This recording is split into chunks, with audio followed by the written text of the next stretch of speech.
Hello বন্ধুরা, চলে আসলাম একটা ব্লগ ভিডিও নিয়ে। আমি তোমাদের অঞ্জলি। আশা করি তোমাদের সকলেরই খুব ভালো লাগবে এবং তোমরা সকলেই খুব ভালো আছো। তো দেখো, আজকে কিন্তু আমি রান্না করছি মাংস, দেখেই বুঝতে পারছো। আর এদিকে বাজার থেকে নিয়ে এসেছিলো আলু, পেঁয়াজ, সেগুলো আর দেখানো হয়নি। আর তোমাদের দাদাকে দিয়ে দিয়েছিলাম এখন খেতে পান্তা ভাত। ও বলছে আজকে পান্তা ভাত খেয়ে যাব, যেহেতু রান্না করতে আমার আজকে একটু দেরি হয়ে গেছে। আর বুঝতেই পারছো, মাংস রান্না করতে গেলে একটু সময় লাগে, কারণ কি কাটাকাটির একটা ব্যাপার থাকে। তাও বললো আমাকে পান্তা ভাত দাও, গরমের সময় কিন্তু পান্তা ভাতটা খাওয়া খুবই উপকারী, আমিও খাই। তো তারপরে হচ্ছে এখন কিন্তু আমি মাংসটা রান্না করে নিচ্ছি, যেহেতু ও দুপুরের ভাতটা মানে টিফিনটা তোমাদের দাদা নিয়ে যাবে না, বলল যে বাবুকে দিয়ে পাঠিয়ে দিও। তার জন্য আমি এখন কিন্তু মাংসটাকে রান্না করে নিচ্ছি। আর এদিকে তোমাদের দাদা কিন্তু বোতলে জল ভরে নিচ্ছিল, ও কাজের সাইডে নিয়ে যাবে বলে। তারপর ও কাজে বেরোনোর পরে আর ছেলে পড়তে গেছে, এখনও বাড়ি আসেনি। আমি এখন বিছানাটাকে তুলে নিচ্ছি, মাংসটাকে জল দিয়ে এসেছি। তার ফাঁকে ফাঁকে কিন্তু আমি আবার মাংসটাকে দেখেও আসছি। তারপরে এই যে আমার কিন্তু বিছানাটা তোলা হয়ে গেছে, আর আমি ক্লান্ত হয়ে শুয়ে পড়েছি। আর এদিকে কিন্তু মাংসটা আমার হয়ে গেছে, এবার নামিয়ে নেব। এদিকে রান্না কিন্তু কমপ্লিট, আর গরমের মধ্যে শুধু মাংস আর ভাত করেছি, আর আমার জন্য একটু উচ্ছে ভেজেছি। তো ওই ঘরটা ঝাড় দেওয়া হয়ে গেছে, এখন এই ঘরটা ঝাড় দেব। ভীষণ গরম, বাইরে পুরো টানা রোদ, মানে রোদটা কীরকম, মেঘলা মেঘলা রোদ, ঠিক আছে, আর এই গুমটো গরম লাগছে। তো চলো এবার হচ্ছে ঘরটা ঝাড় দিয়ে নেওয়া যাক। আর বাবু পড়ে কিন্তু চলে এসেছে, আরও খাওয়া দাওয়া করে যাবে হচ্ছে ও বাবাকে টিফিন দিতে যাবে। ওই 12:30 পৌনে 1টার দিকেই বেরোবে। একটু যে শান্তি করে ভয়েস ওভার দেবো, কী আর বলবো, আমার বাড়ির সামনে দিয়ে খালি প্লেন যায়, কতবার যে আমার ডিলিট করতে হচ্ছে কি বলবো, মাথা গরম হয়ে যাচ্ছে। তো যাই হোক বন্ধুরা, এখন কিন্তু আমি এই ঘরটাও পরিষ্কার করে ঝাড় দিয়ে নিচ্ছি। আর খাটের তলাটা আমার প্রতিদিন ঝাড় দেওয়া হয় না, যেহেতু আমার ঘাড়ে ব্যথা, আমি ঝুঁকে ঝাড় দিতে পারি না, তাই হাতের সামনে যতদূর পারি সম্ভব আমি ঝাড় দিয়ে পরিষ্কার করে নিই।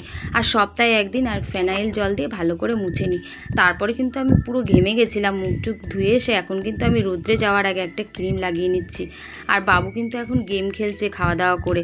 তারপরে এখন ও ভাত নিয়ে যাবে, তাই যে টিফিনটা ওর বাবার জন্য গুছিয়ে রাখলাম। টিফিন গুছিয়ে রেখে আমি চলে এসেছিলাম বাসন মাজতে, যেহেতু টাইমের জল কিন্তু চলেও এসেছে। আর টাইমের মধ্যে কাজ তো আমাকে করে নিতেই হবে। আর দেখো ফাটানো কি রোদ্দুর, আমার পিঠটা পুরো একদম যেন পুড়ে যাচ্ছে। আর আজকে একটু রোদ্দুরের একটু তাপটা কম আছে, যেহেতু একটু মেঘলা মেঘলা আকাশ। তো যাই হোক, তোমাদের সাথে কথা বলতে বলতে কিন্তু আমার বাসন মাজা এবং ধোয়া পুরো কমপ্লিট করে নিচ্ছি। আর ওদিক দিয়ে তাড়া দিচ্ছে ছেলে, মা খাবারটা কিন্তু ব্যাগে ভরে দাও। আমি বলছি দাঁড়া বাবা, আমি বাসনটা মেজে আসি।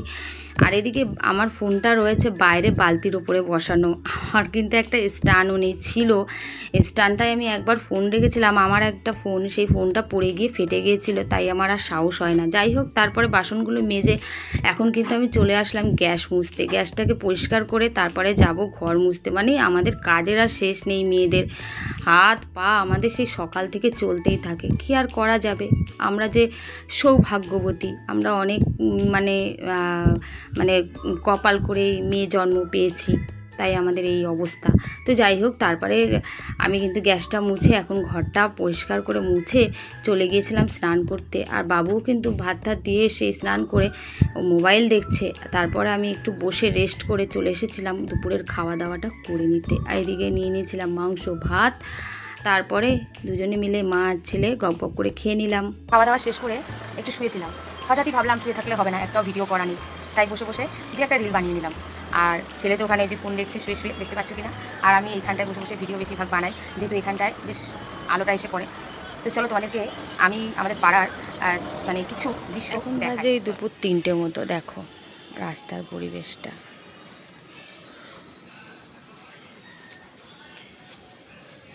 পুরো ফাঁকা, একদম নিঝুম। একটা জিনিস কি জানো তো, এইখানে পরিবেশটা এত ভালো, কি বলবো তোমাদেরকে, মানে কেউ চিল্লামিল্লি করে না, কোনো মাতাল নেই, কেউ নেই, মানে অকারণে কোনো ঝামেলা অশান্তি, ঝামেলা হলেও সেটা চুপচাপ মিটিয়ে নেয়। চিল্লামিল্লি খিস্তা খিস্তি মানে আজে বাজে কথা, এইগুলো একদমই চলে না এখানে। এতটাই সুন্দর পরিবেশ। তোমার বাড়িতে কে আসলো কে গেল, মানে কয়েকজন আছে না উকি মেরে দেখে কার বাড়িতে কী হচ্ছে, কার বাড়িতে কী গণ্ডগোল হচ্ছে, কার বাড়িতে কী রান্না হচ্ছে।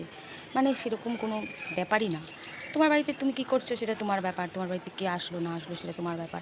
সবাই ব্যস্ত, কারোর ওই এখানকার কথা ওখানে বা লাগালাগি বলে না, পাচাপাচি যেটাকে বলে, সেই ব্যাপারটা নেই। মানে এতটাই ভদ্র স্ট্যান্ডার্ড জায়গা, খুব ভালো পরিবেশে থাকলে সত্যি তার মাইন্ড সব সময় ভালো থাকবে।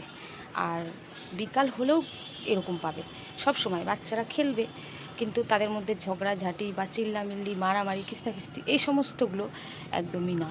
এখানটায় কিন্তু বাচ্চারা খেলে, ক্রিকেট খেলে এই রাস্তার মধ্যে, ঠিক আছে?